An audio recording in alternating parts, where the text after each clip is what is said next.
At the end of 2021, it had been about a year since Ashley and I founded Hampton House Counseling, a therapy space where Black, brown, and queer clinicians would feel supported, and Black, brown, and queer clients would feel supported and find safety in representative care. We were feeling really good in this space, but we were also quickly starting to realize that holding safe space wasn't enough, that more work needed to be done in our community, that we were up against a systemic issue that one small counseling center could not repair. So we decided to divide responsibilities to get the ball rolling, and in February of 2022, we officially formed Healing in the Margins.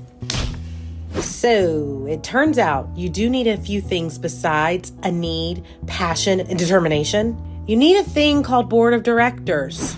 I joined the board of Healing in the Margins because I deeply value their mission. Increasing the access to therapy is very important. People who are marginalized are always asked to accommodate and to take on things that are antithetical to who they are. And so this is a space where they don't have to do any of that. They can just be, and they can get the healing that they need and they want and deserve. They've done a beautiful job creating safety for those who haven't felt safe to learn and who weren't invited to belong. Healing in the Margins and the work that's being done here to promote healing in our collective community was one of the most salient and straightforward ways that I saw to make an impact. We've not seen anything as widespread as the footprint that Healing in the Margins has been able to make, being the first of its kind nonprofit to address and help through scholarships and training. Healing in the Margins offers an opportunity for Black and brown people who are disproportionately represented in the criminal justice system to access mental health services that are adequate, equitable, and representative of their community.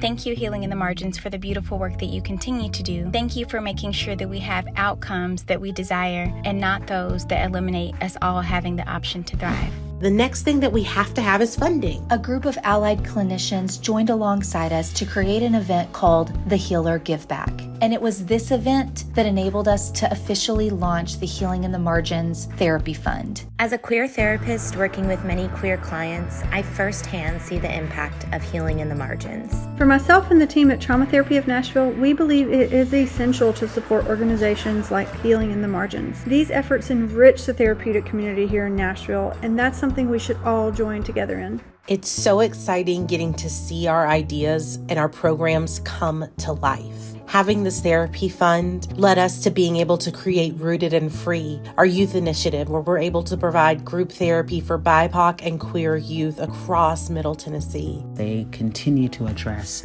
the lack of safe and inclusive and accessible mental health care by providing that and contributing to a more equitable and effective mental health care system for all members of our society. It's so wonderful to see our community come together at huge events such as Nashville Pride. LGBT Tennesseans are still more likely to be uninsured, avoid care, and face elevated levels of distress. Healing in the Margins serves a critical mission to help close that gap and provide accessible care for those who need it most in our communities. In January of 2025, we were so excited to launch Clarksville's House of Healing, Clarksville's first queer and BIPOC-centered nonprofit counseling center.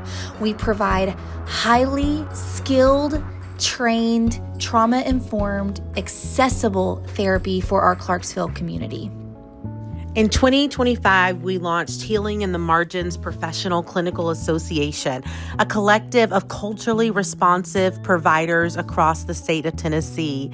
We did this for those who are hoping to find different ways of learning in person and to create community with providers who desire culturally competent and responsive trainings.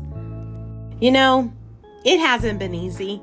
In fact, it's been incredibly hard. It's been so much work, so much that I honestly can't even put into words. But what I can say is that it has also been inspiring, exciting, and healing to be able to come together with so many folks who are just as passionate about creating a healthier world for my brown, Black, and queer family. And you want to know what's even more exciting? Is we're just getting started.